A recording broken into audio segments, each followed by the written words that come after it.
am Dr. Anjaya, Professor of History, Usmania University from Hyderabad, IGNOU Regional Center.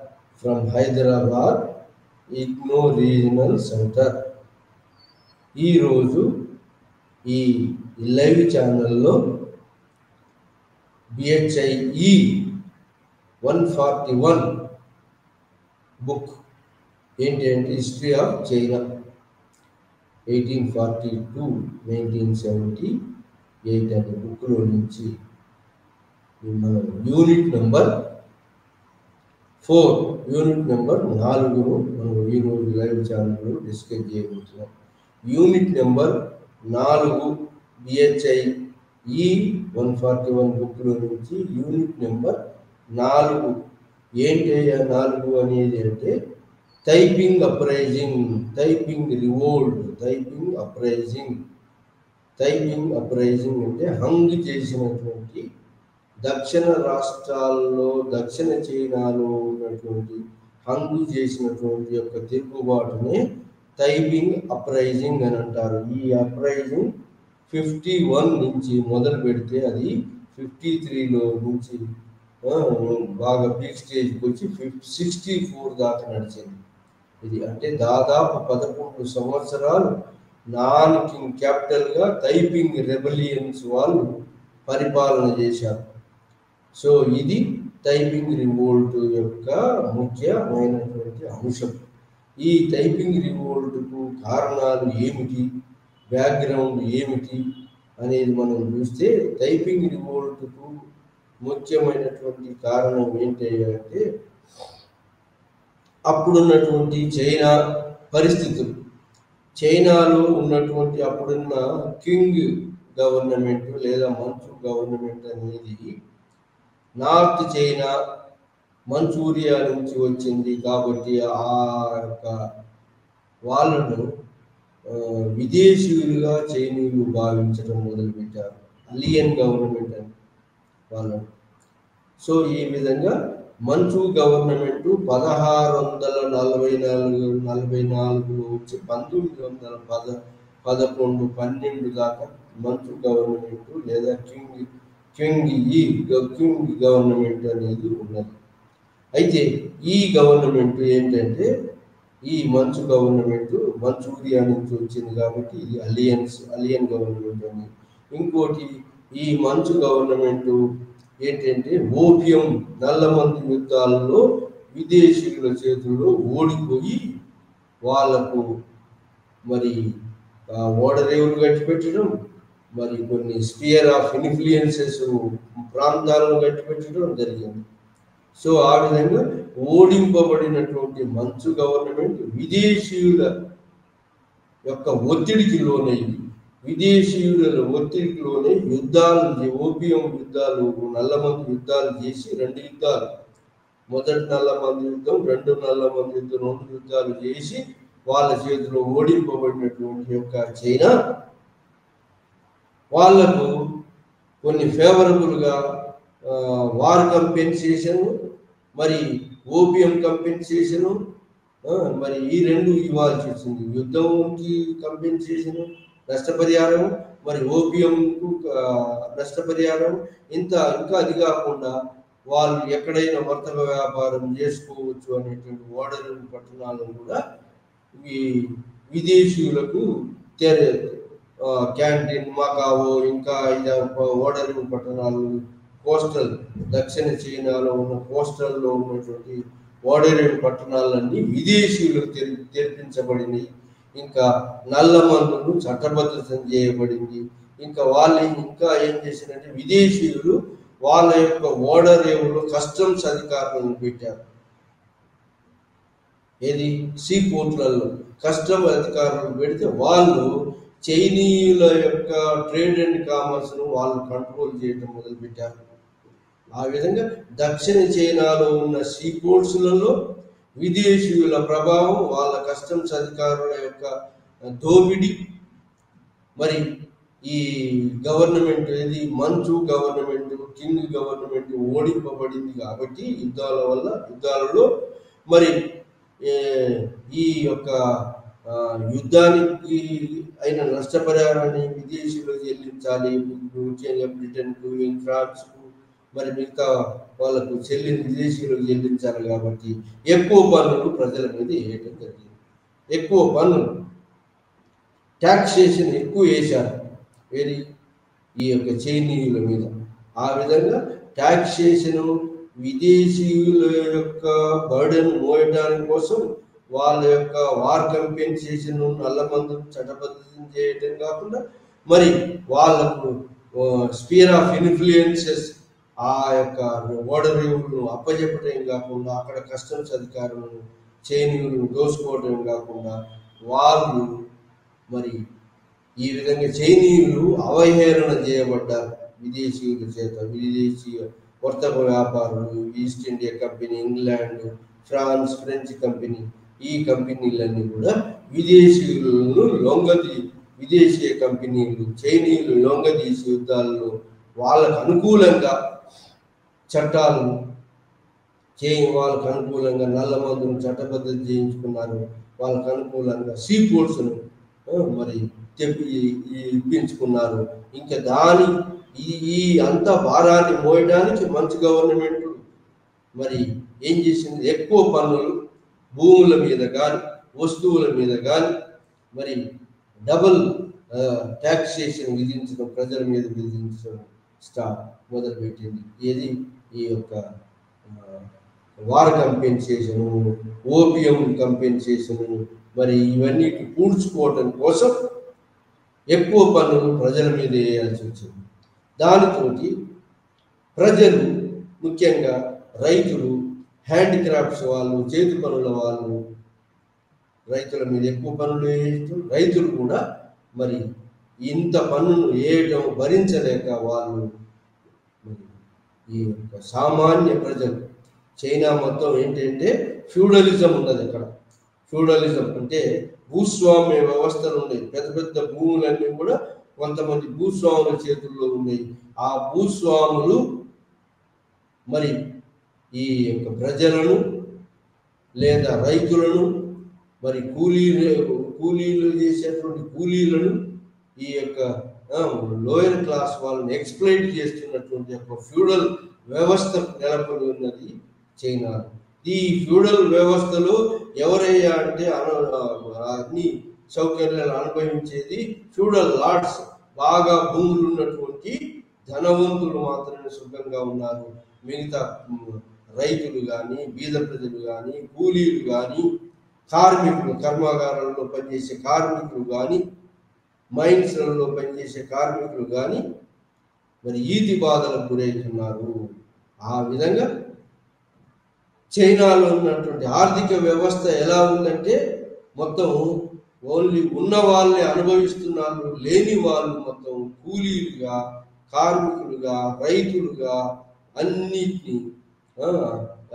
అన్ని విధాలుగా దోచుకోబడుతున్నారు. ఎవరి చేతులు మంచు గవర్నమెంట్ ఎక్కువ పన్నులు విధించింది. అదే కాకుండా విదేశీయులు కూడా వాళ్ళను మరి తక్కువగా ట్రీట్ చేస్తూ మరి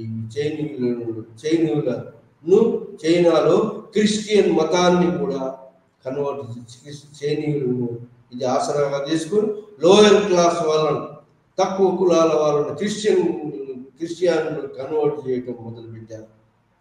ఈ విధంగా క్రిస్టియానిటీ స్ప్రెడ్ అవుతుంది. ఎక్కడ? చైనాలో. ఒక విధంగా క్రిస్టియానిటీ స్ప్రెడ్ కావటం, నల్లమందును ఇది ఆరోగ్యానికి హానికరమైనటువంటి నల్లమందును రికగ్నైజ్ చేయడం జరిగింది. ఈ యొక్క సంతుల ద్వారా మొదటి నల్లమందుతో, రెండో నల్లమందుతో చైనా లొంగిపోబడి విదేశీయుల చేతులు, ముఖ్యంగా బ్రిటన్ చేతులు, ఈస్ట్ ఇండియా కంపెనీ చేతులు ఓడిపోయి మరి ఆ విధంగా ఒప్పుకోవడం జరిగింది. స్పియర్ ఆఫ్ వాళ్ళ యొక్క ఇన్ఫ్లుయెన్సెస్ వాళ్ళ కొన్ని ప్రాంతాలు, క్యాంటీన్, మకావో, మరి హాంకాంగ్ ఏరియాను మొత్తం మరి ఇంగ్లాండ్కి అప్పచెప్పింది. ఇంగ్లాండ్ను మోస్ట్ ఫేవర్డ్ నేషన్గా ట్రీట్ చేయడమే కాకుండా ఇంగ్లాండే కాకుండా ఫ్రాన్స్ను, అమెరికన్స్ను, మరి మిగతా యూరోపియన్స్కు కొన్ని మండలాలను, సీ పోర్ట్స్లను అప్పచెప్పి ఒప్పజెప్పటం జరిగింది. ఆ విధంగా ట్రేడ్ అండ్ కామర్స్లో మొత్తం చైనా దేశం విదేశీయులకు సరెండర్ అయి కావాల్సి వచ్చింది. సో ఆ విధంగా ఇంతకుముందు బ్యాలెన్స్ ఆఫ్ ట్రేడ్ చైనా వైపు ఉన్నటువంటి విదేశీ మార్గాలను చైనాకు వచ్చేటువంటి యొక్క చైనాకు సిల్క్ ద్వారా, మరి పింగాణి వస్తువుల ద్వారా, మరి టెక్స్టైల్స్ ద్వారా, మరి మిగతా వస్తువుల ద్వారా, మరి తేయాకు ద్వారా వచ్చేటువంటి యొక్క లాభాలు పోయి ఇప్పుడు మరి నష్టాలు, మరి ఆ విధంగా మరి ఎక్కడో పండినటువంటి యొక్క ఇండియాలో పండిన నల్ల మందును చైనీయులకు అలవాటు చేసి చైనీయులకు ఇండియాలో నల్ల మందును చైనీయులకు అమ్మటం, చైనీయుల దగ్గర నుంచి వస్తువులన్నింటినీ కూడా ఆ నల్ల మందు వల్ల వచ్చిన అమ్మటం వల్ల వచ్చినటువంటి యొక్క డబ్బుతోటే చైనీయ వస్తువులను కొనడం. చైనీయులు మరి ఏ వస్తువులను విదేశీ నుంచి కొనకపోయే వాళ్ళు వాళ్ళది మధ్య కింగ్డమ్, మరి సెలెస్టియల్ ఎంపైర్ అని చెప్పి మధ్య కింగ్డమ్ అని చెప్పి గొప్పగా చెప్పుకునేటువంటి వాళ్ళు విదేశీయులంతా అనాగరికులు అని చెప్పి అనుకునేవాళ్ళు. సో ఆ విధంగా మొట్టమొదటిగా మందు గుండు సామాగ్రిని, మరి పేపర్ను, గన్ పౌడర్ను, మరి మ్యారిటైమ్ కంపాస్ను ఇవన్నిటిని కనుగొన్నటువంటి యొక్క చైనా మరి 2 నల్ల మందు యుద్ధాల్లో విదేశీ యూరోపియన్ చేతుల్లో ఓడిపోబడింది. ముఖ్యంగా ఇంగ్లాండ్ చేతిలో ఓడిపోయి మరి సందులకు శాంతి సందులకు ఒప్పుకొని మరి వాళ్లకు అనుకూలమైనటువంటి యొక్క నిర్ణయాలు తీసుకొని చైనా యొక్క ఆస్తులను, చైనా యొక్క పోర్ట్స్ను, సీ పోర్ట్స్ను, చైనా యొక్క ఎక్స్పోర్ట్స్ ఇంపోర్ట్స్ వ్యవస్థను కూడా విదేశీయులకు దాదాపుగా అట్టిపెట్టడం జరిగింది. ఆ విధంగా విదేశీయ కస్టమ్స్ ఇన్స్పెక్టర్స్ మరి వాళ్ళు చైనాను పలు విధాలుగా ఎక్స్ప్లైట్ చేయటం మొదలుపెట్టారు. ఈ విధంగా చైనా మరి యొక్క ప్రాదేశిక సామాగ్రిని దాదాపుగా మరి విదేశీయులకు మరి లొంగిపోయినట్టు అయింది. సో అట్లాంటి టైంలో మరి ఈ యొక్క లొంగిపోబడి మరి ఆ విధంగా ఈ యొక్క నష్టాలను పూడ్చుకోవడం కోసమని చెప్పి మరి ఈ యొక్క పూర్ పీపుల్ మీద మరి రకరకాల పన్నులు వేయటము, కార్మికుల మీద, రైతుల మీద మరి పన్నులు వేయటం మొదలుపెట్టింది. ఈ విధంగా రైతుల మీద ట్యాక్స్ ఏంటి? రైతులు అంటే ఎవరు? ఈ కల్టివేటర్స్ ఎవరు భూములు చేస్తున్నారు? ఫ్యూడల్ లార్డ్స్ భూములు చేస్తున్నారు. ఫ్యూడల్ వ్యవస్థ ఉంది కాబట్టి ఫ్యూడల్ లార్డ్స్ భూములు చేస్తున్నారు. కాబట్టి రైతుల మీద ఎక్కువ ట్యాక్సులు గవర్నమెంట్ చెల్లించాలి, ఇటు ఫ్యూడల్ లార్డ్స్ చెల్లించాలి. రైతులు కల్టివేటర్స్. సో దాంతో నిజమైన రైతులు మరి ఈ యొక్క భూములను చిన్న చిన్న కమతాలుగా మరి ఈ వారసత్వం వల్ల వచ్చినటువంటి యొక్క కమతాలు, ఫ్యామిలీ వ్యవస్థ కట్టుదిట్టంగా ఉంది కాబట్టి మరి ఆస్తులన్నీ కూడా ఫ్యామిలీకి చెందుతాయి. కాబట్టి ఫ్యామిలీలో బైఫర్కేషన్ అయ్యి చిన్న కమతాలు అయ్యి చిన్న కమతాలలో గిట్టుబాటు లేక వాళ్ళు అమ్ముకోవటం మొదలుపెట్టారు. ఎవరు? రైతులు. సో చిన్న కమతాల రైతులు వాళ్ళు అమ్ముకున్నదాన్ని మళ్ళా ఫ్యూడల్ లార్డ్స్ భూస్వాములు కొనుక్కోవటం మొదలుపెట్టారు. ఆ విధంగా భూస్వామ్య వ్యవస్థ ఇంకా బలపడటం మొదలుపెట్టింది. సో ఇలాంటి టైంలో భూస్వాముల ఎక్స్ప్లైటేషన్, ప్రభుత్వము విదేశీయుల చేతుల్లో ఓడిపోయి మంచు గవర్నమెంట్ ఆర్ కియాంగ్ గవర్నమెంట్ ఓడిపోయి రైతుల మీద మరి మిగతా వాళ్ళ కామన్ పీపుల్ మీద ఎక్కువ ట్యాక్స్లు వేయటం మొదలుపెట్టింది. దానికి వ్యతిరేకంగా మరి ఈ ఈతి బాధలు అనుభవించేటువంటి యొక్క కూలీ ప్రజలు, రైతులు, మరి హ్యాండ్ క్రాఫ్ట్స్ అంటే చేతి పని వృత్తులు కూడా ఏంటంటే ఇంగ్లాండ్ యొక్క పారిశ్రామిక విప్లవం 1750 నుంచి 1850 వరకు ఇంగ్లాండ్లో పారిశ్రామిక విప్లవం జరిగింది. ఆ విప్లవం తోటి మరి పరిశ్రమల్లో వస్తువులు తక్కువ శ్రమతోటి మరి ఎక్కువ ఉత్పత్తి కావటం, ఆ విధంగా పరిశ్రమల్లో ఉత్పత్తి అయిన వస్తువుల దాటికి హ్యాండ్ క్రాఫ్ట్స్ వాళ్ళు వాళ్ళ వృత్తులను కోల్పోవడం జరిగింది. వాళ్ళ యొక్క చేతి వృత్తుల పనిముట్లు, వాటి యొక్క పరిశ్రమలో తయారైనటువంటి యొక్క తక్కువ రేటుతో వచ్చే పనిముట్లకు వచ్చేటువంటి వస్తువులకు పోటీగా తట్టుకోలేక హ్యాండ్ క్రాఫ్ట్స్ వాళ్ళు కూడా, చేతి వృత్తుల వాళ్ళు కూడా బలైపోయినారు. ఆ విధంగా రైతులు బలైపోయినారు, చేతి వృత్తుల వాళ్ళు బలైపోయినారు, కూలీ వాళ్ళు కూడా తక్కువ కూలీ, ఎక్కువ భూస్వాములు తక్కువ కూలీ చేయించుకొని వాళ్ళని ఎక్స్ప్లైట్ చేస్తున్నారు. ఆ విధంగా కూలీ వాళ్ళు మరి పరిశ్రమలు, పెద్ద పెద్ద ఇండస్ట్రియలిస్ట్ ఏం చేసినారు, పరిశ్రమలు స్థాపించి పరిశ్రమలలో కూడా ఈ కార్మికులను, ఇండస్ట్రియల్ వర్కర్స్ కూడా ఎక్స్ప్లైట్ చేయడం జరిగింది. ఈ విధంగా పూర్ పీపుల్ ఎక్కువగా నష్టపోతున్నారు. ఇలాంటి టైంలో ఇంకా ఏంటంటే క్రిస్టియన్ మిషనరీస్ కూడా ఉన్నాయి. అక్కడ క్రిస్టియన్ మిషనరీస్ వాళ్ళు కూడా చైనాలో ఉన్నటువంటి యొక్క రీసోర్సెస్ను ఎక్స్ప్లైట్ చేయటం మొదలుపెట్టారు. Christian missionaries or Christian or foreign traders East India Company వర్తక వ్యాపారులు, మరి ఫ్రెంచ్ కంపెనీ వర్తక వ్యాపారులు, మిగతా కంపెనీ అమెరికన్ కంపెనీ వర్తక వ్యాపారులు ఈ యొక్క ప్రజలను దోసుకోవడం మొదలుపెట్టారు. సో ఈ విధంగా వాళ్ళు గెలుపొంది, నల్లమంది యుద్ధాల్లో గెలుపొంది ప్రజలను, లోకల్ రీసోర్సెస్ను ఈ యొక్క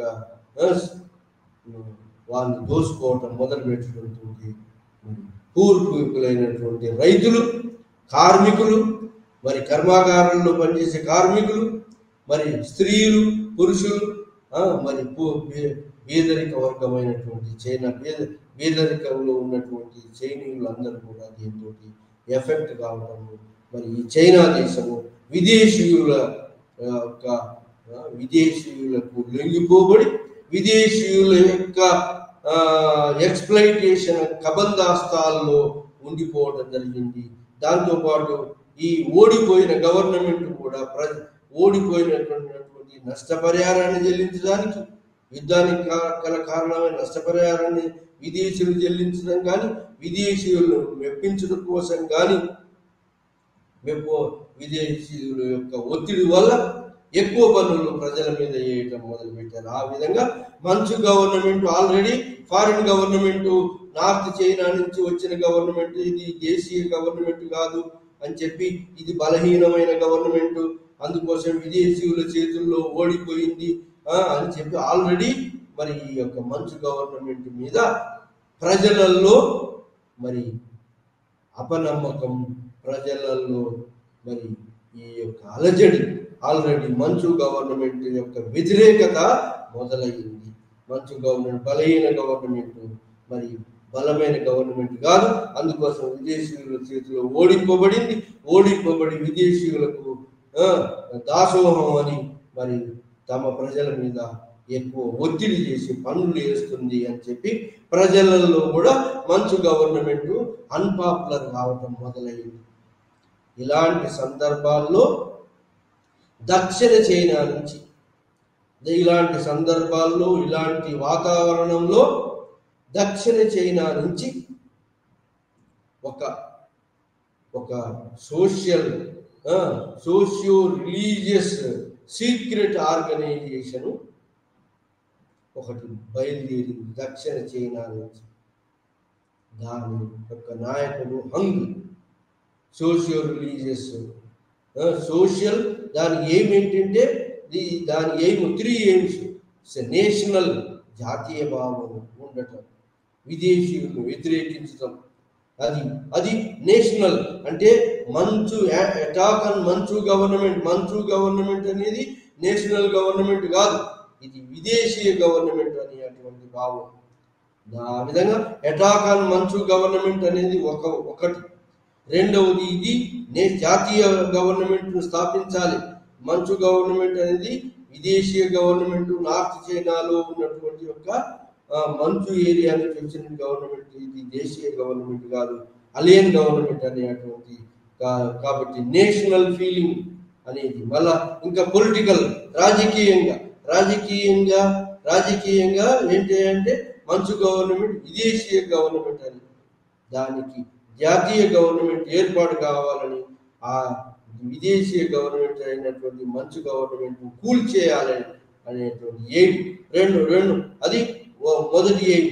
రెండవది ఏంటంటే సోషల్ ఆస్పెక్ట్. సోషల్ ఆస్పెక్ట్లో మంచు గవర్నమెంట్లు ఏంటి అంటే ఇన్ఈక్వాలిటీ ఉంది. మంచు గవర్నమెంట్లో ఫ్యూడల్ లార్డ్స్ అంటే భూస్వాములు అధిక భూములు కలిగి ఉండి అన్ని సౌకర్యాలు వాళ్ళే అనుభవిస్తున్నారు. ఉద్యోగాలలో కానీ, భూములలో కానీ, పరిశ్రమలో కానీ అన్ని యొక్క వనరులు వాళ్ళ చేతిలో ఉన్నాయి. మిగతా కామన్ పీపుల్ అంతా బాగా బాధపడుతున్నారు. కానీ మంచు ఈ యొక్క హంగు యొక్క ప్రోగ్రామ్ ఏంటి, హంగు యొక్క రెవల్యూషన్ ఏంటి అంటే ఈక్వాలిటీ. అంటే ఫ్యూడలిజం, అబాలిషన్ ఆఫ్ ఫ్యూడలిజం పోవాలి, అందరూ ప్రజలు సమానం, జాతి సంపద అందరూ అనుభవించాలనేటువంటి ఒక నినాదం. అనేటువంటి యొక్క నినాదాన్ని మరి ఎత్తినటువంటి వాడు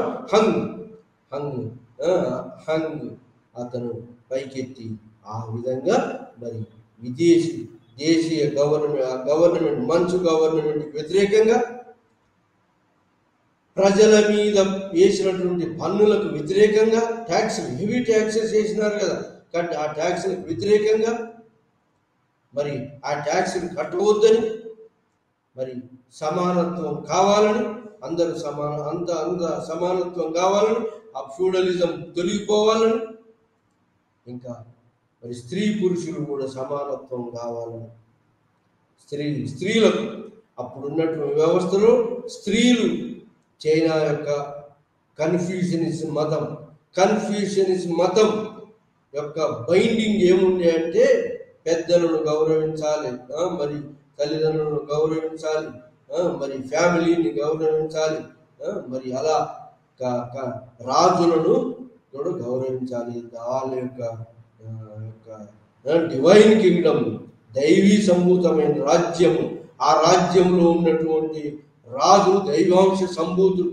అలాంటి దైవాంశ సంభూతునికి వ్యతిరేకత చేయవద్దు అనేటువంటి కన్ఫ్యూషన్ మతం.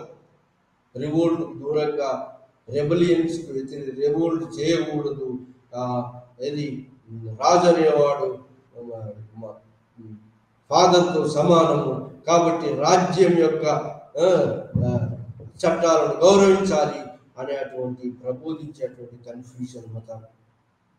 మరి ఆ దానికి వ్యతిరేకంగా క్రిస్టియన్ రిలీజన్, క్రిస్టియన్ భావాలు ఉన్నటువంటి యొక్క రిలీజియస్ ఆర్గనైజేషన్, క్రిస్టియన్ భావాలకు దగ్గరగా ఉన్నటువంటి యొక్క ఈ సమానత్వ భావాలకు దగ్గరగా ఉన్నటువంటి యొక్క రిలీజియస్ ఏమన్నారు దీన్ని, socio religious reform movement, religious society of Jesus ఏర్పడింది. సొసైటీ ఆఫ్ జీసస్, అందులో అందరూ సమానులే, ఎక్కువ తక్కువ భేదాభిప్రాయం లేదు. సో ఆ విధంగా అందులో ఉమెన్ మెన్ అందరూ కూడా సొసైటీ ఆఫ్ జీసస్ కన్వర్టెడ్. ఈ దక్షిణ చైనాలో ఉన్నటువంటి కొన్ని రాష్ట్రాల్లో ఉన్నటువంటి వాళ్ళు కన్వర్ట్ అయినారు క్రిస్టియానిటీలోకి.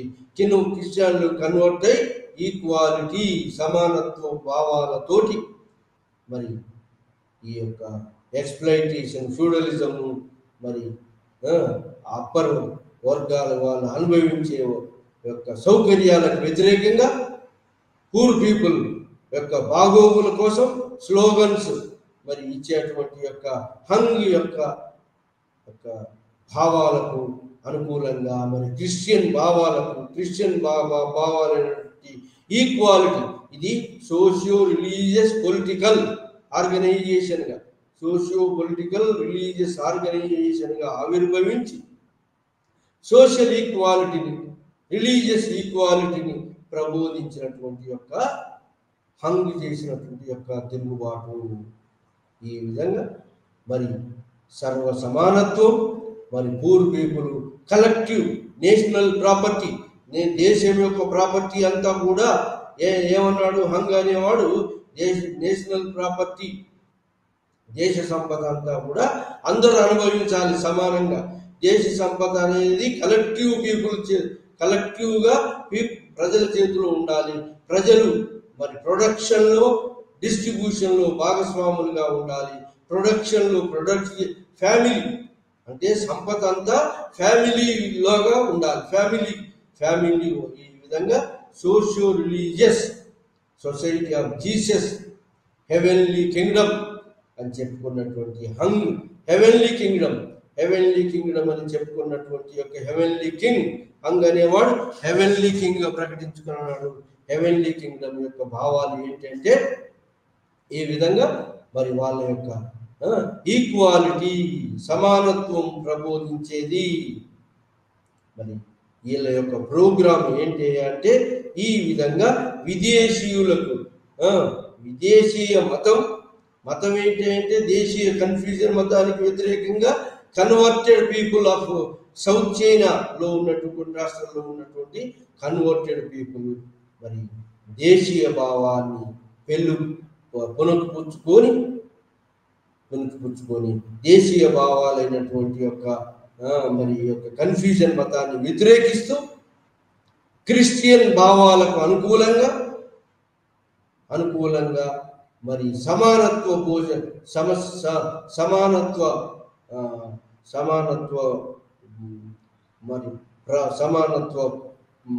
ఆలోచనలకు ప్రభావితమై క్రిస్టియానిటీలో ఉన్న సమానత్వ భావాలకు ప్రభావితమై క్రిస్టియానిటీని ప్రచారం చేయాలి అనేటువంటి యొక్క ఉద్దేశము. అదేవిధంగా సోషల్ ఈక్వాలిటీని, women men all are equal అనేటువంటి యొక్క ఉద్దేశంతో మరి సోషల్ ఈక్వాలిటీ, మరి ల్యాండ్, ఇంకా ఏంటంటే ఈ ప్రోగ్రామ్ సోషల్ ప్రోగ్రామ్ ఏంటంటే నేషనలిస్ట్ భావాలు, జాతీయ భావాలు, మరి ఇంకా విదేశీయులు ఉండబట్టే ఇంత యొక్క అనర్థాలు జరిగినాయి. విదేశీయులకు చైనీయ గవర్నమెంట్ లొంగిపోబడింది కాబట్టి ఇంత అనర్థం జరుగుతుంది.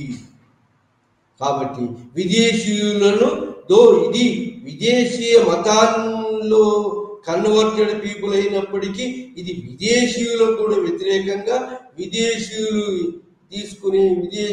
చేసే యొక్క ఎక్స్‌ప్లాయిటేషన్ వ్యతిరేకంగా, దేశీయ రాజు అయినటువంటి మంచు రాజుల యొక్క బలహీనత వల్ల విదేశీయులకు లొంగిపోబడి వాళ్ళకు దాసోహం అన్నదని చెప్పి దేశీయ రాజులు మంచు రాజులకు వ్యతిరేకంగా, విదేశీయులకు వ్యతిరేకంగా జాతీయ భావాలతోటి క్రిస్టియన్ ఐడియాలజీతోటి ముందుకు వచ్చినటువంటి యొక్క యొక్క ప్రోగ్రామ్ తోటి ప్రభావితులైనటువంటి వాళ్ళు మొట్టమొదట ఎవరంటే కూలీలు, ఆస్తులు ఏమీ లేనటువంటి యొక్క కూలీలు, తర్వాత కార్మికులు, ఆ తర్వాత కర్షకులు, ఆ తర్వాత ఈ యొక్క మరి ఈ ఆర్టిజాన్ గ్రూప్ వాళ్ళు అట్రాక్ట్ అయ్యి ఈ విధంగా పూర్ పీపుల్ వాళ్ళు ఈ యొక్క యొక్క భావాలకు అట్రాక్ట్ అయినారు. ఆ విధంగా ఫాలోవర్స్ గా మారటం మొదలుపెట్టింది. ఆ ఫాలోవర్స్ గా భావాలకు మొదలుపెట్టినటువంటి యొక్క ప్రోగ్రామ్ ఏంటి అంటే 2-3 విధాల ప్రోగ్రామ్ తీసుకున్నాడు అతను. ఒకటి ల్యాండ్ డిస్ట్రిబ్యూషన్ ఎవరి చేతిలో ఉండాలంటే ఫ్యూడల్ లార్డ్స్ చేతిలో ల్యాండ్ లేకుండా చేశాడు. ఆ విధంగా అతను ఈ దక్షిణ చైనాలో ఉన్నటువంటి ఈ యొక్క సొసైటీ ఆఫ్ జీసస్ హోలీ పవిత్ర రాజ్యం స్థాపన అనే ఉద్దేశంతో సొసైటీ ఆఫ్ జీసస్ స్థాపించి మరి అతని యొక్క ప్రోగ్రామ్ ఏంటి ల్యాండ్ డిస్ట్రిబ్యూషన్. ఇంకా ఈ సొసైటీ ఆఫ్ జీసస్ ఏం చేయాలంటే ఈ అప్పుడున్నటువంటి యొక్క వీక్నెసెస్, ఏది కేంద్ర ప్రభుత్వం వీక్నెసెస్, మరి అక్కడ ఉన్నటువంటి విదేశీయుల యొక్క ప్రాబల్యం, విదేశీయులు దోసుకోవడం, కేంద్ర ప్రభుత్వం ప్రజల మీద ఎక్కువ పన్నులు వేయటం, డబుల్ పన్నులు వేయటం, అప్పుడు ఉన్నటువంటి ప్రజలలో ఉన్నటువంటి అసంతృప్తిని తన అనుకూలంగా చేసుకున్నాడు. ఈ యొక్క హంగ్ దక్షిణ చైనాలో ఉన్నటువంటి హంగ్ 1614లో జన్మించి 1664 వరకు ఉన్నటువంటి జీవించినటువంటి హంగ్ చేసిన తిరుగుబాటు. మరి ఇతను ఇక్కడ దక్షిణ చైనాలో ఎలాంటి వివిధ రకాల జనులు, అంటే ఉత్తర చైనా వాళ్ళు ఉన్నారు, మరి క్రిస్టియన్స్ ఉన్నారు, ఎక్కువగా క్రిస్టియన్స్ ఉన్నారు. మరి ఈ విధంగా దక్షిణ చైనా అనేది ఉత్తర చైనాలో పెకింగ్ క్యాపిటల్ గా ఇది బాగా కన్సాలిడేట్ కాలేదు. కాబట్టి ఈ యొక్క మంచు గవర్నమెంట్ యొక్క పట్టు దక్షిణ చైనా మీద తక్కువగా ఉన్నది. ఇది ఆసరాగా తీసుకొని హంగ్ అనేవాడు తన యొక్క ప్రాబల్యాన్ని విస్తరించుకొని తన యొక్క జాతీయ భావం, మరి social equality, land distribution, hand crafts యొక్క బాధలు. ల్యాండ్ డిస్ట్రిబ్యూషన్ ఎలా అంటే, ల్యాండ్ డిస్ట్రిబ్యూషన్ అనేది ఫ్యూడలిజం, భూస్వాముల భూములన్నీ తొలగించి భూస్వాముల భూములన్నీ మరి ఫ్యామిలీకి పంచడం. ఫ్యామిలీ వాళ్ళు ఏంటంటే, ఇంకా ఇది కాకుండా ఈ యొక్క హంగు అనుయాయులు ఏంటంటే ఆర్మ్స్ ను కూడా, అంటే వీళ్ళు మరి ఈ ఐడియాలజీ కాకుండా ఈ యొక్క ఫాలోవర్స్, ఇది హంగ్ ఫాలోవర్స్ ఒక ఆర్ముడ్ దళంగా ఏర్పడ్డారు. ఆర్ముడ్ దళంగా ఏర్పడి ఆర్మీ ట్రైనింగ్ కూడా తీసుకొని గన్స్ ఇవన్నీ సంపాదించుకొని పోలీస్ స్టేషన్ మరి వాళ్ళ 1851లో మొదలైంది అటాక్ అండ్ మంచు అఫీషియల్స్, మంచు పోలీస్ స్టేషన్స్ అటాక్ చేసి పోలీస్ స్టేషన్లో ఉన్న మందు సామాగ్రిని దోచుకొని ఆ విధంగా మంచుకు వ్యతిరేకమైనటువంటి యొక్క అటాక్స్ చేసి వాళ్ళు నెమ్మదిగా ఆర్మీ లాగా తయారైనారు. ఎవరు? హంగు అనుయాయులు. ఆ ఆర్మీ నెమ్మదిగా ఈ యొక్క మంచు గవర్నమెంట్ యొక్క పోలీసు వ్యవస్థను దుర్బల్యం చేస్తూ మరి ఆ పోలీసులలో ఉన్నటువంటి మందు సామాగ్రి స్వాధీనం చేసుకుంటూ ఆర్మీ లాగా మరి వాలంటరీ ఆర్మీగా తయారైంది. ఇది మంచు గవర్నమెంట్ వాలంటరీ ఆర్మీగా తయారైంది. సో ఆ విధంగా మరి వాలంటరీ ఎంతో మంది పూర్ పీపుల్ ఫ్యామిలీ మొత్తం కన్వర్ట్ అయి ఈ హంగ్ చేసినటువంటి యొక్క హంగ్ ఫాలోవర్స్ గా మారి ఫ్యామిలీలో కొంతమంది ప్రొడక్షన్, కొంతమంది యుద్ధం చేయటం, కొంతమంది మరి యుద్ధంలో ఉన్న వాళ్ళకి సప్లై చేయటం. ఈ విధంగా ఫ్యామిలీ మొత్తం మారటం. ఫ్యామిలీ వాళ్ళు ఈ విధంగా వివిధ రకాల ప్రొడక్షన్లో వార్లో పాల్గొని ఈ హంగ్ యొక్క సపోర్టర్స్ గా నిలిచి మరి ఆర్మీని కూడా తయారు చేసుకున్నాడు. ఈ విధంగా ఇతని ప్రోగ్రామ్ ఏంటంటే ల్యాండ్ డిస్ట్రిబ్యూషన్ ఎవరి నుంచి? ఫ్యూడల్ లార్డ్స్ ను, భూస్వాములను నుంచి భూమిని తప్పించి కలెక్టివ్ ప్రాపర్టీగా చేశాడు. కలెక్టివ్ ప్రాపర్టీగా చేస్తూ లాంగ్ మార్చ్ మావో చేసినట్టు లాంగ్ మార్చ్ గా దక్షిణ చైనా నుంచి ఉత్తర చైనాకు మార్చి అతని యొక్క ప్రచారం చేసుకుంటూ ఆ మధ్యలో వచ్చినటువంటి భూస్వాములు తొలగిస్తూ ఆ భూస్వాముల భూమిని కలెక్టివ్ గా పీపుల్ చేతిలో పెడుతూ పీపుల్స్ అందరూ కలెక్టివ్ గా వ్యవసాయం చేయాలి. వ్యవసాయం చేసినటువంటి యొక్క పంట పండినటువంటి యొక్క పంటను వాళ్ళందరూ తినగా మిగిలిందంత మరి ప్రభుత్వానికి సరెండర్ చేయాలి. అది collective property, collective property, collective వ్యవసాయం. మరి ఈ విధంగా కలెక్టివ్ గా మరి నేషనల్ ప్రాపర్టీ, జాతీయ ప్రాపర్టీని కలెక్టివ్ గా చూసడం, land distribution, poor people distribution చేసి ఆ విధంగా పాపులర్ కావడం జరిగింది. అదేవిధంగా మరి ఈ ట్యాక్స్, ఇంతకుముందు ల్యాండ్ మీద ట్యాక్స్, ఈ యొక్క మరి దక్షిణ చైనా నుంచి బయలుదేరినటువంటి యొక్క ఇతని యొక్క ఉత్తర చైనా మార్చిలో దారిలో అందరిని లిబరేట్ చేస్తూ ఫ్యూడల్ లార్డ్స్ ను భూస్వాములను తొలగిస్తూ భూమి అంతా పూర్ పీపుల్ చేతుల్లో పెడుతూ మరి ఆ విధంగా కలెక్టివ్ ప్రాపర్టీగా, నేషనల్ ప్రాపర్టీగా క్రియేట్ చేస్తూ బాగా ప్రాచుర్యం పొందటం జరిగింది. అదేవిధంగా మరి ఇంగ్లీష్ వస్తువులకు మరి ఫ్యాక్టరీ గూడ్స్కు పోటీకి తట్టుకోలేక హ్యాండ్ క్రాఫ్ట్స్ వాళ్ళు దివాలా తీశారు.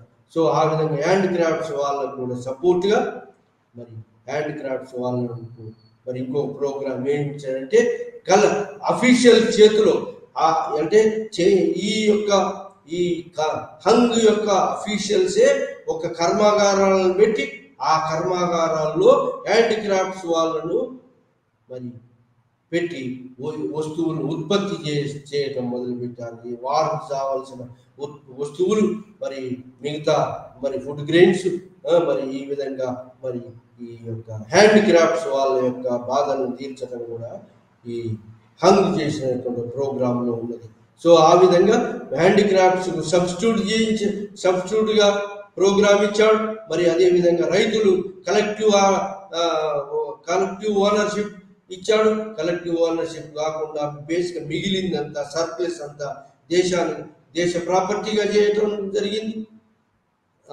అది కాకుండా ఇంకా ఏంటి చేశాడంటే మరి ట్రేడ్ అండ్ కామర్స్ కూడా రెగ్యులేట్ చేయటం, కంట్రోల్ చేయటం. మొదట ట్రేడ్ అండ్ కామర్స్ను నెగ్లెక్ట్ చేసిన తర్వాత రెగ్యులేట్ చేసి కస్టమ్స్ ఆఫీసర్స్ను బయ్యింగ్ అండ్ సెల్లింగ్ అనే దాన్ని పెట్టి ట్రేడ్ అండ్ కామర్స్ కూడా ఎంకరేజ్ చేశారు. ఇది ఈ యొక్క హంగ్ చేసినటువంటి యొక్క ప్రోగ్రాంలో ట్రేడ్ అండ్ కామర్స్ కూడా ఎంకరేజ్ చేసి చైనాను మరి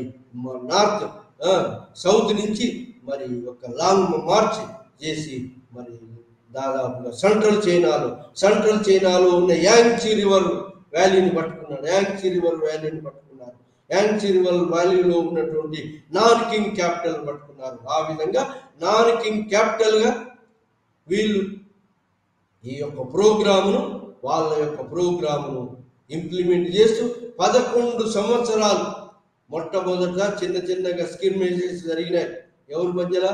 మంచు గవర్నమెంట్కు మధ్యలో ఈ హంగ్ అనుయాయులకు మధ్యలో జరిగి నెమ్మదిగా హంగ్ అనుయాయులే మరి తైపింగ్ రివోల్టర్సే తైపింగ్ అనుయాయులే మరి గెలుపొందడం జరిగింది. ఆ విధంగా గెలుపొంది వాళ్ళు దక్షిణ చైనాలో యాంగ్సీ రివర్ ప్రాంతాన్ని బాగా ఫెర్టైల్ ప్రాంతాన్ని పట్టుకోవటం.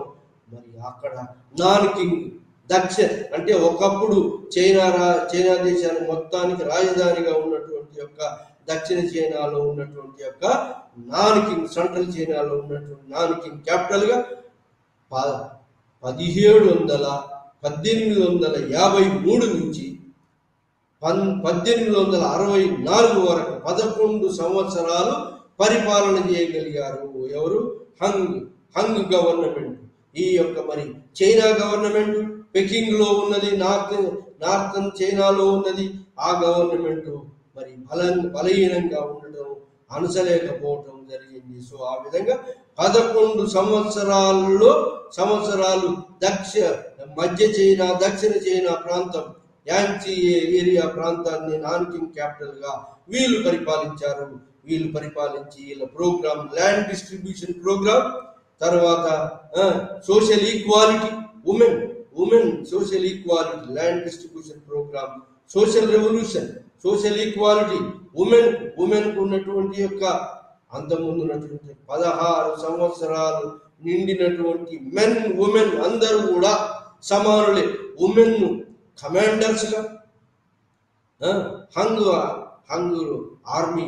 ఆర్మీలో కమాండర్స్ గా, ఉద్యోగస్తులుగా మరి ఉమెన్ ఈక్వల్ ట్రీట్మెంట్ ఇచ్చి ఉమెన్ యొక్క అంతకుముందున్నటువంటి సోషల్ ఈవిల్స్ అన్నిటిని కూడా మరి ఇన్ఈక్వాలిటీని అంత తొలగించి ఉమెన్ ఎంపవర్మెంట్ చేశారు.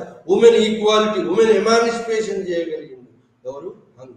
సో ఆ విధంగా ఉమెన్ పవర్ను యూజ్ చేసుకొని మరి దక్షిణ చైనాను మరి నాన్కింగ్ క్యాపిటల్గా 11 సంవత్సరాలు ఆ విధంగా మరి ఈ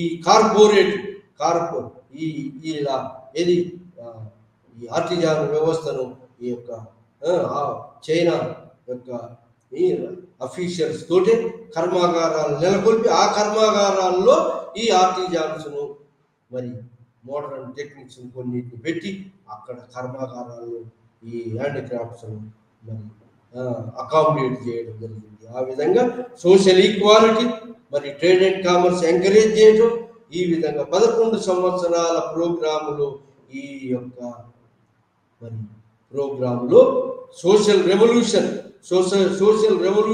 ఇలాంటి సోషల్ రివోల్ట్ పొలిటికల్ రెవల్యూషన్ను సాధించినటువంటి యొక్క నాయకుడు హంగ్. ఈ యొక్క హంగ్ యొక్క భావాలు ఇంతకుముందే చైనాలో ఏన్షియంట్ పీరియడ్లో ఒక రాజు ఇలాంటి ప్రోగ్రామును ఇంప్లిమెంట్ చేయాలనుకున్నాడు, కానీ అది ఐడియాలజీ ఉంది, కానీ ఆ యొక్క ప్రోగ్రామును మరి ఇంప్లిమెంట్ చేయాలనుకున్నా కానీ అది ప్రాక్టికల్గా ఇంప్లిమెంట్ కాలేదు. కానీ ఇలా ఈ యొక్క హంగ్ చేతుల్లో దక్షిణ చైనా నుంచి నాన్కింగ్ పట్టుకున్నటువంటి హంగ్ చేతుల్లో ఈ ప్రోగ్రాము ఏది సోషలిస్టిక్ ప్రోగ్రామ్. ఏం ప్రోగ్రామ్ అంటారు? ఇది socialistic programme, welfare programme, poor people welfare ప్రోగ్రామ్ను చేపట్టబడింది. అదేవిధంగా సమాజంలో స్త్రీల యొక్క శక్తిని, నారీ శక్తిని ఉపయోగించి ముందుకు పోవాలనేటువంటి ఉద్దేశం, సమానత్వాన్ని సమానత్వాన్ని దాచినటువంటి యొక్క సోషల్ రెవల్యూషన్ అని పొలిటికల్గా నేషనలిస్ట్ భావాలు, జాతీయ భావాలు పురికొల్పి మరి విదేశీయులకు కూడా వ్యతిరేకంగా మరి ఈ యొక్క చైనా యొక్క ఈతి బాధలకు గల కారణం ఏమనే అంటే బలహీనమైనటువంటి మంచు గవర్నమెంట్, ఇంకా బలమైన విదేశీయులు చైనాను వివిధ రకాలుగా దోస్తున్నారు. క్రిస్టియన్ రిలీజన్ అనే కన్వర్షన్ ఈక్వాలిటీ ఉన్నటువంటి యొక్క భావాలు ఉన్నటువంటి క్రిస్టియన్సే ఈ యొక్క చైనాను దోస్తున్నారని చెప్పి ఈ యొక్క హంగ్ యొక్క ఫాలోవర్స్ అటువైపు క్రిస్టియన్ రిలీజన్స్ ఉన్నటువంటి యొక్క క్రిస్టియన్ విదేశీయులకు వ్యతిరేకంగా, మంచు గవర్నమెంట్ వ్యతిరేకంగా, ఇద్దరికి వ్యతిరేకంగా, మంచు గవర్నమెంట్కి వ్యతిరేకంగా మరి విదేశీయ కంపెనీలకు, విదేశీయుల యొక్క దోపిడీకి వ్యతిరేకంగా రెండు వైపులా వీళ్ళు ప్రోగ్రామును తీసుకున్నారు. ఒక నేషనలిస్ట్ ప్రోగ్రామును, సోషలిస్ట్ ప్రోగ్రామును తీసుకున్నారు. సోషలిస్ట్ ప్రోగ్రామును తీసుకోవడంతో మరి ఇటు మంచు గవర్నమెంట్, అటు విదేశీయుల యొక్క ఎక్స్ప్లైటేషన్ తోటి చైనా ఈ ఈతి బాధలకు గురి అవుతుంది. కాబట్టి విదేశీయులకు వ్యతిరేకంగా మరి అప్పుడున్న గవర్నమెంట్కి వ్యతిరేకంగా రెండు వైపులా ఇది పోరాడాల్సి వచ్చింది.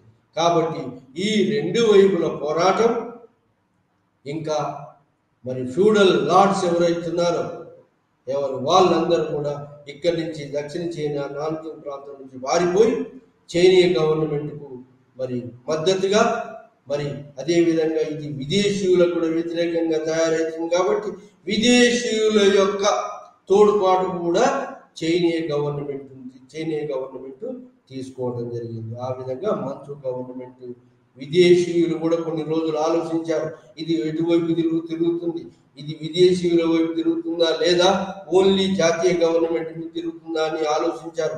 కానీ ఇది రెండు వైపులా పదునున్నటువంటి యొక్క పదునున్నది కాబట్టి ఇది మరి ఈ యొక్క ఈ టైపింగ్ తిరుగుబాటును అనచాలని చెప్పి విదేశీయులు కూడా మరి అప్పుడున్న యొక్క మంచు గవర్నమెంట్ కోఆపరేషన్ చేయడం జరిగింది. ఆ విధంగా రెండు వైపుల శత్రువులను ఎదుర్కోలేక ఈ యొక్క ఇంటర్నల్ వీక్నెస్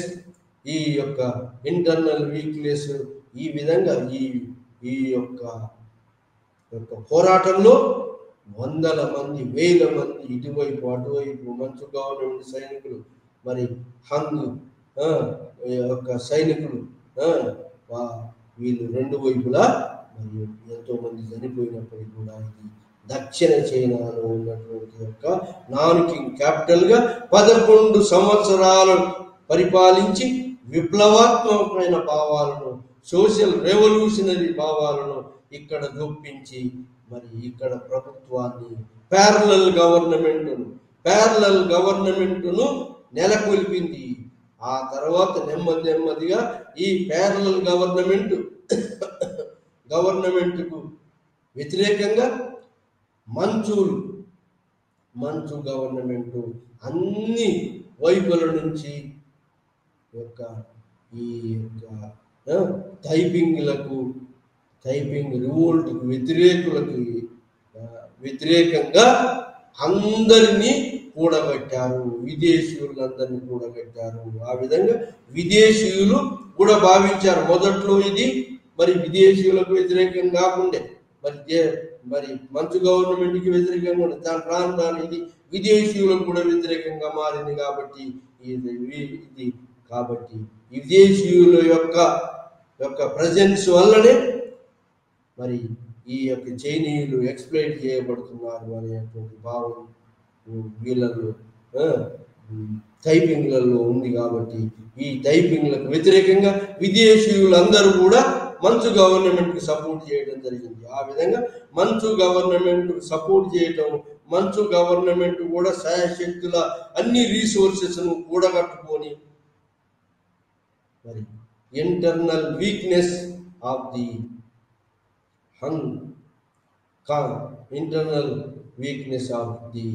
ఈ యొక్క టైపింగ్ల యొక్క ఇంటర్నల్ వీక్నెసెస్ను టాప్ లీడర్షిప్లో మరి స్టెబిలిటీ లేకపోవడం, మరి ఆ యొక్క మరి చైనీయ గవర్నమెంట్ను న్యూ టెక్నాలజీ న్యూ రైఫిల్స్ను సంపాదించుకోవటం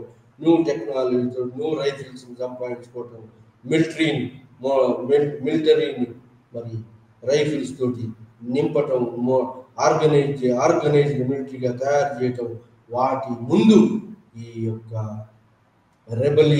రివోల్టర్స్ నిలవలేక ఓడింపబడ్డారు. ఆ యొక్క మంచు గవర్నమెంట్ విదేశీయుల యొక్క ఫిరంగి దళం, విదేశీయుల యొక్క రైఫిల్స్, విదేశీయుల యొక్క సైన్యాన్ని తమ వైపుకు కూడగట్టుకొని ఈ యొక్క మంచు గవర్నమెంట్ ఈ యొక్క దక్షిణ చైనాలో మరి యాంగ్సీ రివర్ ప్రాంతంలో నాన్కింగ్ రాజధానిగా 11 సంవత్సరాలు సమానత్వ గవర్నమెంట్ను ఏర్పాటు చేసి పరిపాలించబడిన యొక్క ఈ యొక్క హంగ్ యొక్క గవర్నమెంట్ను మరి క్రష్ చేయడం జరిగింది విదేశీయులు మంచు గవర్నమెంట్. సో ఈ విధంగా మరి హంగ్ చేసినటువంటి యొక్క టైపింగ్ తిరుగుబాటు విఫలమైంది. కానీ ఈ టైపింగ్ తిరుగుబాటు విఫలమైంది కానీ ఈ టైపింగ్ తిరుగుబాటు విఫలం కావడానికి ముఖ్యమైన కారణం ఏంటి అంటే ఇది టైపింగ్ తిరుగుబాటు రెండు వైపుల వ్యతిరేకత కూడగట్టుకుంది. ఒకవైపు విదేశీయులకు వ్యతిరేకంగా విదేశీయులైనటువంటి తమ జాతి తమ మతం వాళ్ళైనటువంటి క్రిస్టియన్ కంపెనీస్కు యూరోపియన్ కంపెనీ చైనా దేశాన్ని దోచుకునే విదేశీయ కంపెనీలకు వ్యతిరేకంగా మారింది. ఇంకోటి మంచు గవర్నమెంట్ కేంద్రంలో ఉన్నటువంటి మంచు గవర్నమెంట్ కూడా వ్యతిరేకంగా ఉన్నది. ఈ రెండు వైపుల శత్రువులను కూడగట్టుకున్నది ఏది ఈ టైపింగ్ తిరుగుబాటు. ఈ రెండు వైపుల శత్రువులు కూడగట్టుకోవటం, శత్రువులను రెండు వైపుల శత్రువులుగా చేసుకోవటం,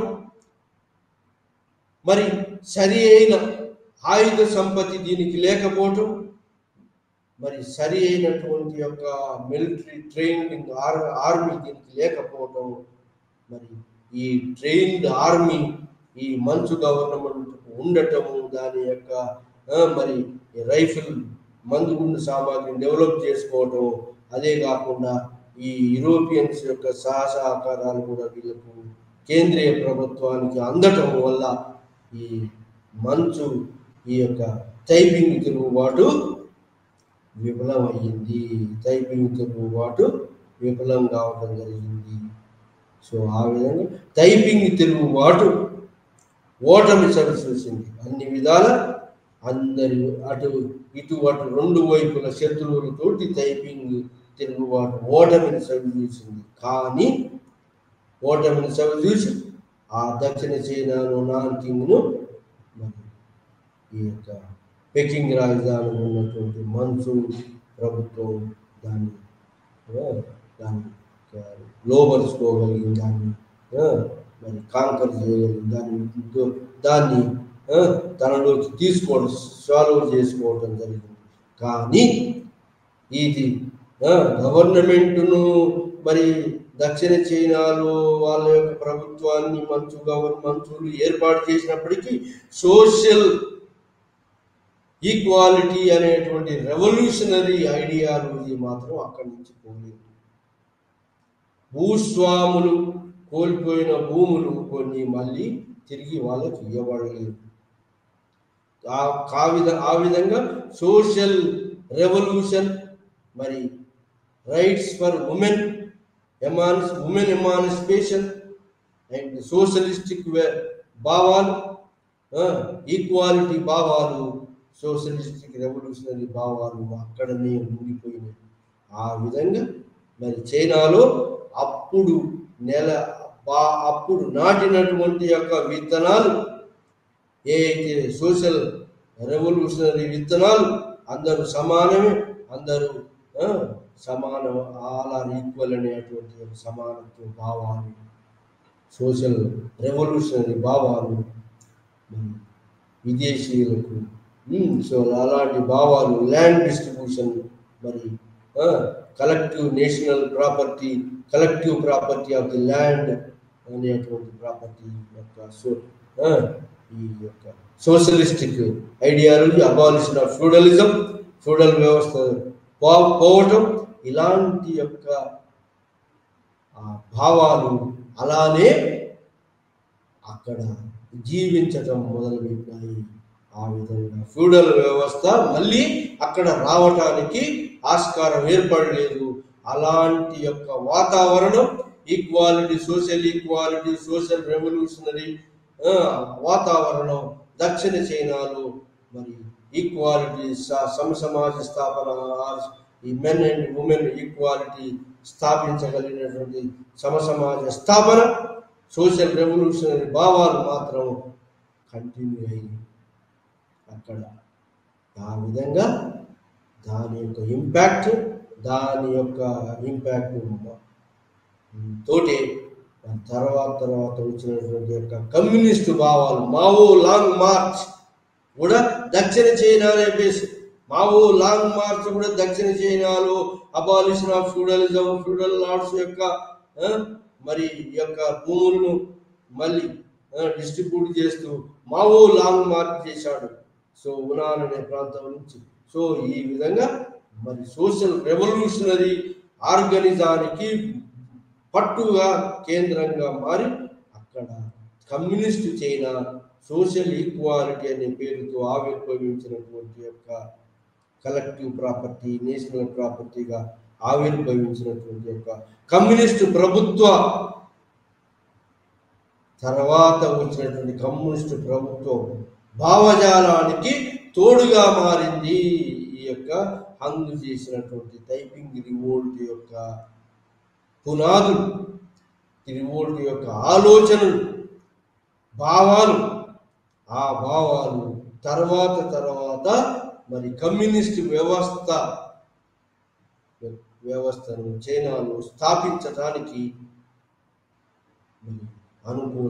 అనుకూల వాతావరణం ఏర్పడి ఈ విధంగా మరి చైనాలో కమ్యూనిస్ట్ చైనా ఒకవైపు నేషనల్ గవర్నమెంట్ తోటి, ఇంకోవైపు జపాన్ తోటి పోరాడి లాస్ట్కు కమ్యూనిస్ట్ చైనా ఆవిర్భవించడానికి కావలసినటువంటి యొక్క అనుకూల వాతావరణం, సోషల్ రెవల్యూషనరీ భావాలు బీజాలు వేసినటువంటి యొక్క ప్రావిన్సెస్లు, ఈ యొక్క ప్రదేశాలు ఆ యొక్క కమ్యూనిస్టు చైనా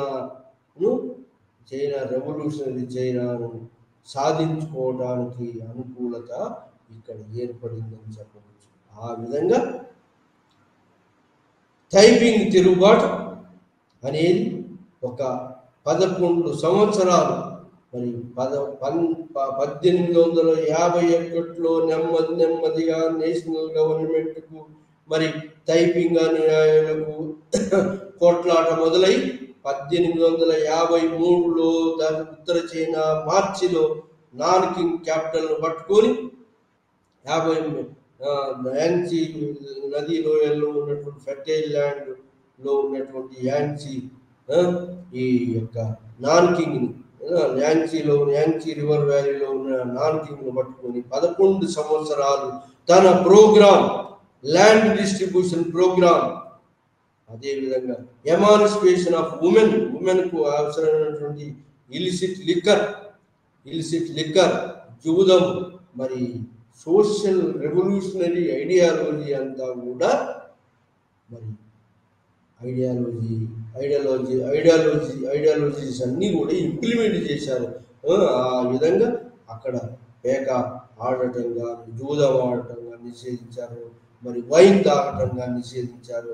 సో ఈ విధంగా స్త్రీలకు వ్యతిరేకంగా ఉన్నటువంటి చట్టాలను, స్త్రీ ఆస్తి హక్కులో భాగం పితృస్వామిక వ్యవస్థలో ఉన్నటువంటి చైనాను సమానత్వ సమాజానికి మరి సమాజమే కాకుండా స్త్రీలకు మరి సమానత్వ హోదా కల్పించి సోషల్ ఈక్వాలిటీని, స్త్రీలకు వ్యతిరేకమైన బహుభార్యత్వాన్ని నిషేధించారు. బహుభార్యత్వం లేదు, మరి బహుభార్యత్వం కానీ మరి సతీ సహకారం లాంటి పరదా లాంటి ఇవన్నీ ఏం లేకుండా స్త్రీలని అన్ని ఉద్యోగాలలో పెట్టుకునేటట్టు, అన్ని ఉద్యోగాలు ఆర్మీలో కూడా అన్నిట్లో కూడా స్త్రీల పాత్ర. ఆ విధంగా సోషల్ రెవల్యూషన్ ఈక్వాలిటీ ఆఫ్ సమాజాన్ని సమాజ స్థాపన వైపు 16 సంవత్సరాలు నిండిన మెన్ అండ్ ఉమెన్కు అన్ని ఈక్వల్ రైట్స్ ఇస్తూ నూతన సామాజిక వ్యవస్థను నెలకొల్పే నాంది పలికింది ఇక్కడ ఉన్నటువంటి యొక్క వ్యవస్థ. సో ఆ విధంగా మరి చైనా లో ఉన్నటువంటి యొక్క టైపింగ్ తిరుగుబాటు సోషల్ రెవల్యూషన్, పొలిటికల్ రెవల్యూషన్లో పొలిటికల్గా విఫలమైనా కూడా సోషల్ రెవల్యూషన్లో తర్వాత తరాల వారికి ఇది పునాదిగా ఏర్పడింది. ఈ యొక్క సోషల్ ఈక్వాలిటీ వ్యవస్థ, సమాజ స్థాపన, స్త్రీ పురుష సమానత్వ హక్కులు, మరి స్త్రీలకు ఉన్నటువంటి నిర్బంధాలు తొలగించి ఎమాన్సిపేషన్ ఆఫ్ ఉమెన్, మరి ఈ యొక్క ట్రేడ్ అండ్ కామర్స్ ఎంకరేజ్ చేస్తూ ట్రేడర్స్ను మరి చట్టబద్ధత ఏర్పరిచి ట్రేడర్స్కు వర్తక వ్యాపారాన్ని ప్రోత్సహిస్తూ ఆర్టిజాన్స్కు కర్మాగారాలు గవర్నమెంట్ చేత ఏర్పాటు చేసిన కర్మాగారాల్లో ఆర్టిజాన్స్ కుటీర పరిశ్రమలను మరి ప్రోత్సహించింది చైనా. సో ఈ విధమైనటువంటి ప్రోగ్రాం తర్వాత తరాల వారికి ఇది మరి తర్వాత కమ్యూనిస్టు చైనా వారికి మావో సేటింగ్కు చైనా యొక్క మావో సేటింగ్కు ఆదర్శమై నిలిచి కమ్యూనిస్టు వ్యవస్థ స్థాపించడానికి మరి పునాది ఏర్పడింది. ఈ విధంగా కమ్యూనిస్టు చైనా ఒకవైపు మరి అప్పుడున్నటువంటి కేంద్ర ప్రభుత్వం చాంగై షేక్ గవర్నమెంట్ తోటి, ఇంకోటి జపాన్ అగ్రెషన్కు లేదా ఇంపీరియలిజానికి వ్యతిరేకంగా పోరాడుతూ మరి జాతీయ భావంతో, సోషలిస్టిక్ భావాలతోటి, ఈక్వాలిటీ సోషల్ రెవల్యూషనరీ భావాలతోటి కమ్యూనిస్టు చైనా బలపడడానికి ఒక బేసును ఈ యొక్క దక్షిణ చైనాలో జరిగినటువంటి నాన్కింగ్లో జరిగినటువంటి యొక్క టైపింగ్ తిరుగుబాటు, దాని యొక్క ప్రోగ్రాము అంశాలు, దాని యొక్క రెవల్యూషనరీ భావాలు ప్రజలలో బాగా ప్రచారం పొంది రాను ఆ భావాలతోటే కమ్యూనిస్టు చైనా ఏర్పడటానికి దారితీసిందని మనం ఈరోజు లెసన్లో మనం ఈ యొక్క టైపింగ్ తిరుగుబాటు గురించి మనం చదువుకున్నాం. టైపింగ్ తిరుగుబాటు గల కారణాలను, టైపింగ్ తిరుగుబాటు మరి 1851లో ప్రారంభమై 1853లో నాన్కింగ్ పట్టుకొని దక్షిణ యాంగ్సీ నది వ్యాలీలో ఉన్న నాన్కింగ్ పట్టుకొని 1864 దాకా 11 సంవత్సరాలు ఇది పరిపాలన. ప్యారలల్ గవర్నమెంట్ ఏర్పాటు చేసిన టైపింగ్ యొక్క గవర్నమెంట్ ఆ తర్వాత మరి 1864లో ఇది మంచు గవర్నమెంట్ యొక్క అన్ని రకాల రీసోర్సెస్ కూడగట్టుకొని, విదేశీయుల సహాయాన్ని కూడా కూడగట్టుకొని మరి ఈ యొక్క తిరుగుబాటును అణిచివేసింది. ఆ యొక్క తిరుగుబాటును అణిచివేసినప్పటికీ ఆ యొక్క ఈ యొక్క హంగ్ చేసినటువంటి యొక్క రెవల్యూషనరీ భావాలు, సోషలిస్టిక్ ఈక్వాలిటీ భావాలు, మరి వెల్ఫేర్ భావాలు మరి అక్కడ మాసిపోకుండా అక్కడ వేసిన విత్తనాలు మరి నెమ్మదిగా ఈ మొలకెత్తి ఆ మొలకలే మరి కమ్యూనిస్ట్ చైనాకు మరి విప్లవానికి దారితీసినాయని చెప్తున్నారు. కాబట్టి ఇది అతి ముఖ్యమైనటువంటి యొక్క టైపింగ్ తిరుగుబాటు. ఈ తిరుగుబాటు తోటే చైనాలో జాతీయ భావం మరి సోషల్ ఈక్వాలిటీ భావాలు మరి ఈ రెండు భావాలు పొలిటికల్ సోషల్ రెవల్యూషన్ భావాలు బాగా పాతుకొని పోవటం, నేషనలిస్టిక్ భావాలు బాగా పాతుకొని పోవడానికి దారితీసినాయని చెప్పవచ్చు. ఇది మనం ఈరోజు లైవ్ ఛానల్లో డిస్కస్ చేసినటువంటి టాపిక్.